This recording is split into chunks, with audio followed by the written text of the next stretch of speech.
C.R. Richards, Cynthia. May I call you Cynthia? Absolutely.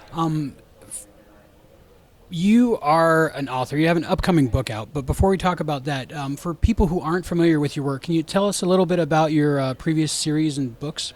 Sure, sure. I write dark epic fantasy. So book one and two begin with a catastrophic event hits the earth, slaps it on its side, and destroys all life. The only thing left is the residual energies of us and our emotions. So a good entity forms and an evil entity forms, and they divide up the new planet. And my story takes place on a continent it's the last piece of land that hasn't been divvied up yet.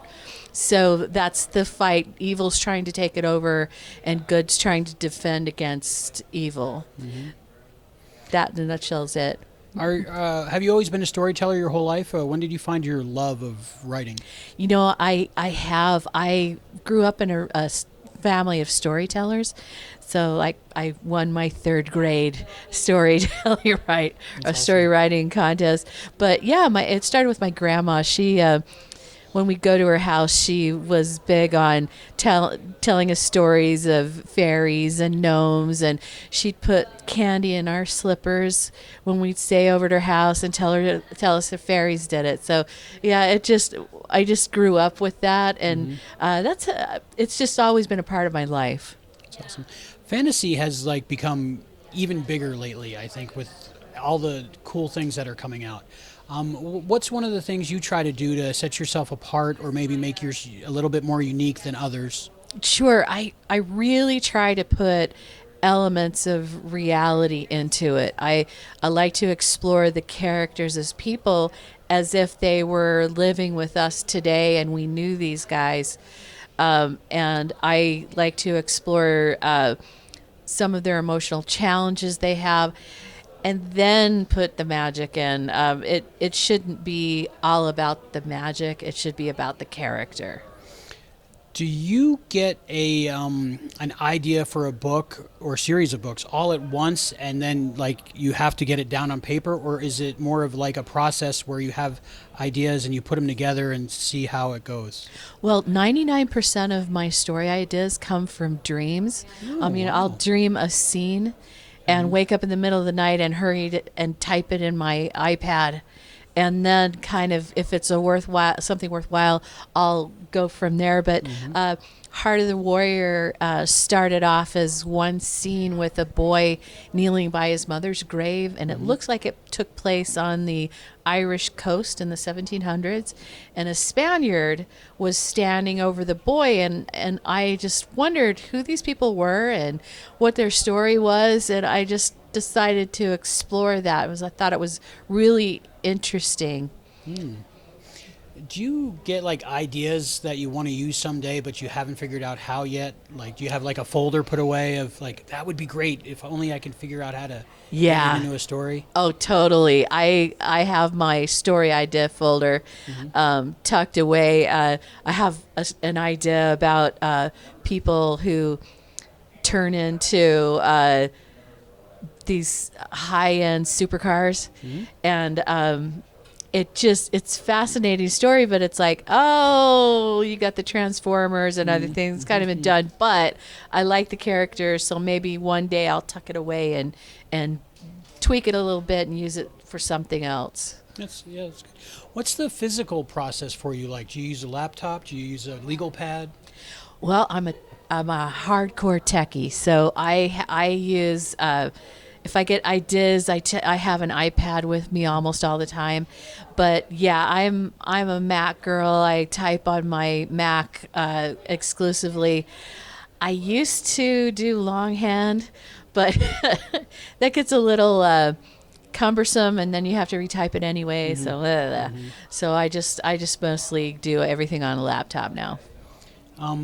For your fans, people that follow you, and they feel like they want to tell those types of stories also, do you have any like advice if they're trying to tell their stories of like how to, like, what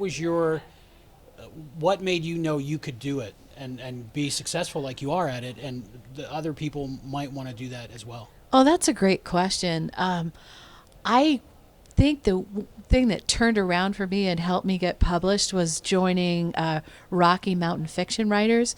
It's a big fiction group here. Well, the Rocky Mountain West, we have people as far away as New Mexico, but they have classes and workshops and conferences. And you have the opportunity to be mentored by people, writers who are way far advanced on their path in their journey than you are. That really helped me learn how to write the correct way, how to network, what am I walking into. They introduce you to editors from the big publishing houses, literary agents. So they were a big part of how I was finally able to get published. To get published, you pretty much do need a literary agent, right?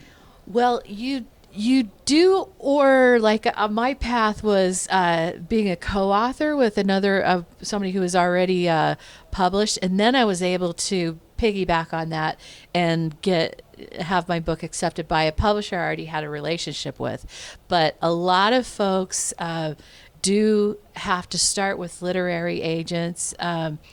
I do both traditional and indie pub, so.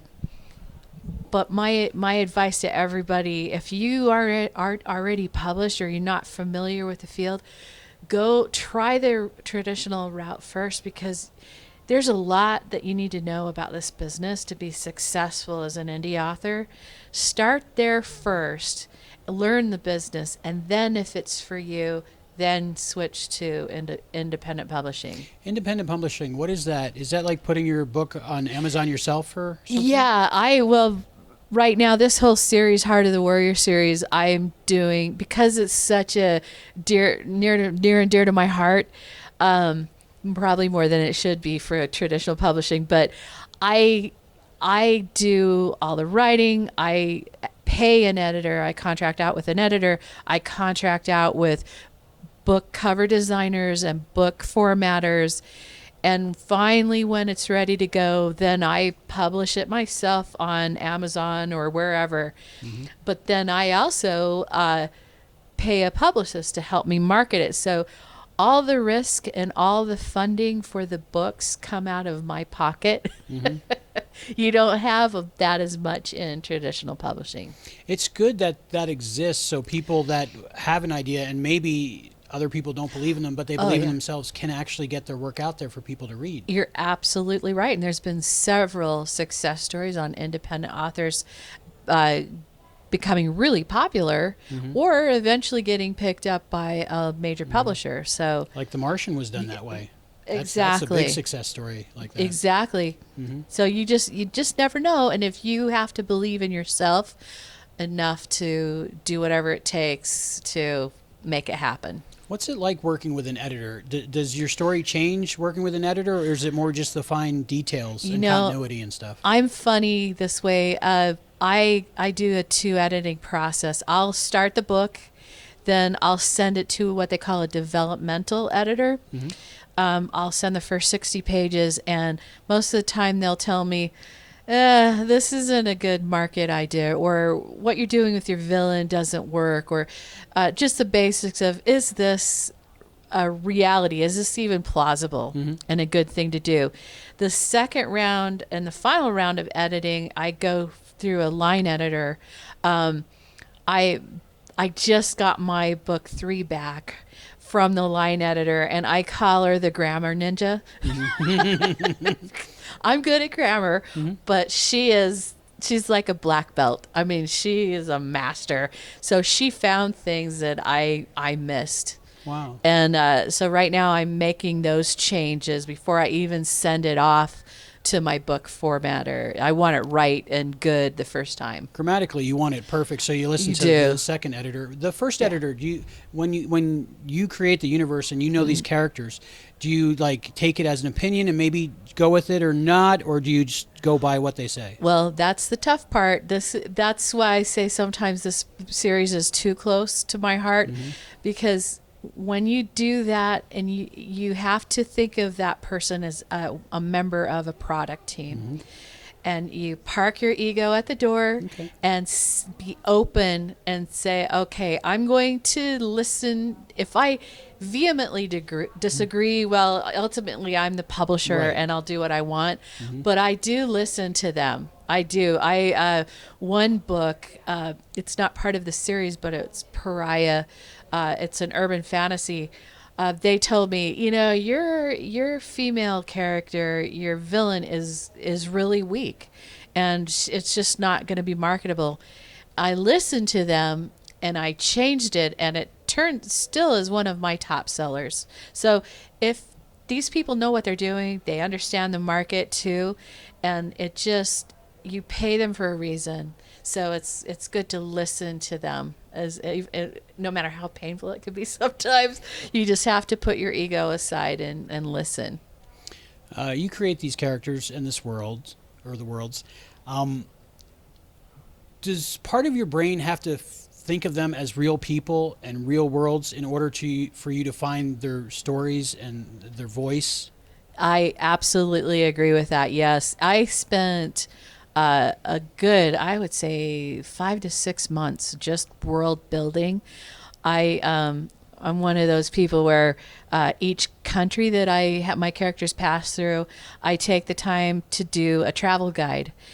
Here's what their main economics are, or here's their exports and imports.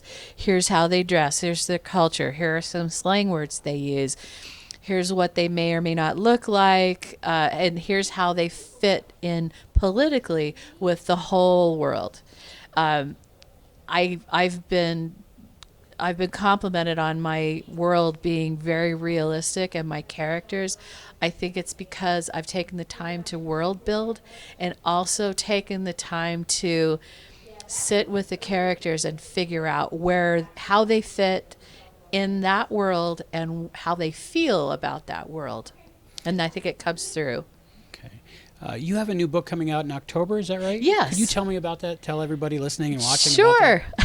It's called Creed of the Guardian. It's book 3 of the Heart of the Warrior series, and it takes my main character Seth from just running away from evil and trying to figure out what his destiny is, to having found his destiny and being shanghaied into their version of the military.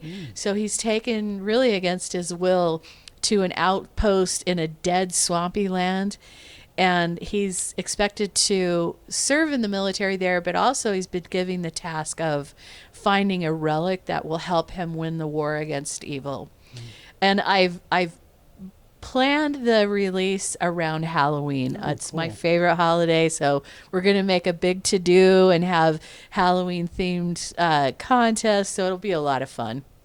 If somebody is just now discovering you and they want to check out your work, what would you recommend them starting with? Well, that's a great question. I would say it depends. It depends on what you like. I'm also a horror writer. Wow. I'm with the Horror Writers Association. So Heart of the Warrior series has some horror elements, and so does my other book, Phantom Harvest. It's about mutants and zombies and killers. But if you don't like really icky horror, I would say, and you just want a good urban fantasy, I would start with Pariah. It's about elves and elementals on the Vegas Strip. Okay. Oh, So- that sounds interesting. I like that. That's a What lot of time fun. is that set in? That's today. Current day? Yeah, Oh, current okay. day. Wow, that yeah. sounds good. That sounds really good. Most importantly, where can people find your work? Oh, all my social media and buy links are on crrichards.com. Very good. Sierra Richards, thank you so much for being on Thinking Outside the Long Box. It was a pleasure speaking with you. Hey, thanks for having me. Thank you.